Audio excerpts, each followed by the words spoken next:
We'll be watching that. Trace, thank you. Earlier tonight, I sat down exclusively with attorney Cleta Mitchell. She represents Tea Party groups targeted by the IRS, and she is not happy. Cleta, good to see you. And so now we know that it's not just Lois Lerner whose emails have gone missing, but those of 6 other key IRS employees. You believe this was a cover-up. Tell us why. Well, I absolutely think that there's something crazy about this. I mean, first of all, there are all these federal laws that require that these government employees' documents and files and correspondence and emails all be maintained. As citizens, we all have the right to file a FOIA request, a Freedom of Information request, and we get to see. But they say, okay, but let me jump in. But they say they were saved on a server, but the server only retained emails for 6 months, and then it would write over the tapes. Well, if that is true, then that is an egregious breach of trust and a violation of federal law.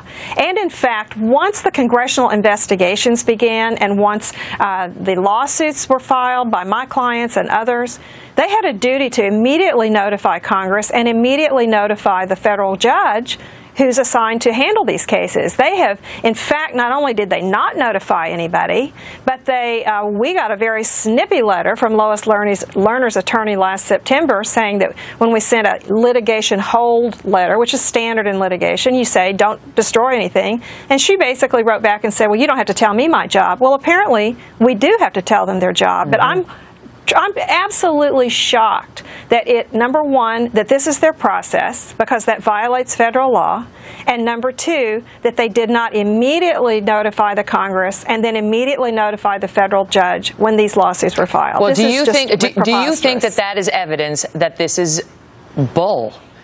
Because what I'm hearing from other lawyers who are representing other victims and from those who are on the House of Ways and Means Committee who are outraged over this is they don't believe it. They don't believe that that server overwrites itself every 6 months.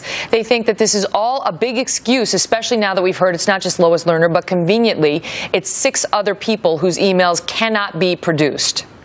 Well, I don't believe it, and I must tell you that, Megan, I've been hearing from forensic experts across the country who've emailed me. I've been hearing from government employees who say that all of that is downloaded every night. It's constantly saved on the server. And for them to now say, oh, we only keep it for 6 months, let me tell you this. I had a client a few years ago. The IRS was going to revoke its tax-exempt status because they deleted their emails at the end of the calendar year. And the only way we were able to persuade them not to was to agree that we would stop doing that. The thing is, now the IRS does it? They would have us believe that if you work at the IRS and you email somebody and then 6 months pass, that's it. It's irretrievable. If you happen to have a hard drive crash and it's not available on your desktop, no email that predates 6 months, prior would be retrievable. That's insane. How could the IRS ever do business like that? Well, they don't do business like that. That's the point. This is all false. I absolutely don't believe it. It is a sign of bad faith in the litigation, and I think it's contemptuous of Congress and the congressional investigations. I would note that today, Congressman Issa has issued a subpoena for all of the backup documents relating to this because I think this is a scandal in and of itself. It is absolutely not credible. The Lois Lerner email where she's first complaining about her crashed hard drive back in August of 2011 talks about how she is missing her lost personal files. It doesn't talk about losing emails, Cleta.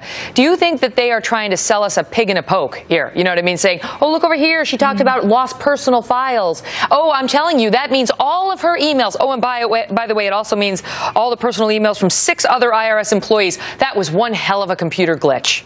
Let me tell you something. I think the person we all need to be looking at right now is the director of the FBI. Because surely the FBI, our government agency that's supposed to be able to protect us from criminal activity, surely with all of its sophistication, that it could have gone in, it should be going in immediately and impounding all of this and conducting an investigation, an independent investigation.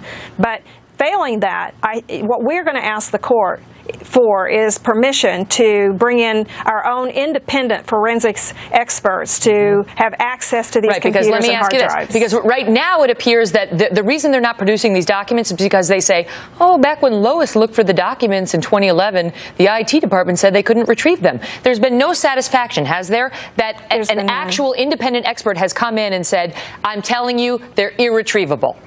That is absolutely correct, and that is what has to happen next. We need to get credible, independent forensics experts who are not just the IT department somewhere in the bowels of the IRS who are just doing probably what they've been told to do. I certainly didn't detect that Lois Lerner was particularly upset about the loss of her emails and files. Well, and again, it's lost personal files, and who knows what that means. Now they want us to believe it's emails, all emails during the relevant time. The other thing is the Ways and Means Committee is now looking at the White House saying, okay, we can't get communications from Lois to you from Lois. Why don't you produce them, White House, if there are any? Why don't you Democratic senators produce them if there are any? Why don't you, Barack Obama's re-election team, produce any emails you had with Lois Lerner during the relevant time frame?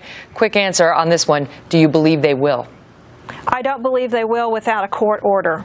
And I think we are at the point in time in this whole scenario where, absent a federal judge ordering them to do these things and to follow the law, I think that they believe that they can avoid compliance with the law. Cleta, thank you.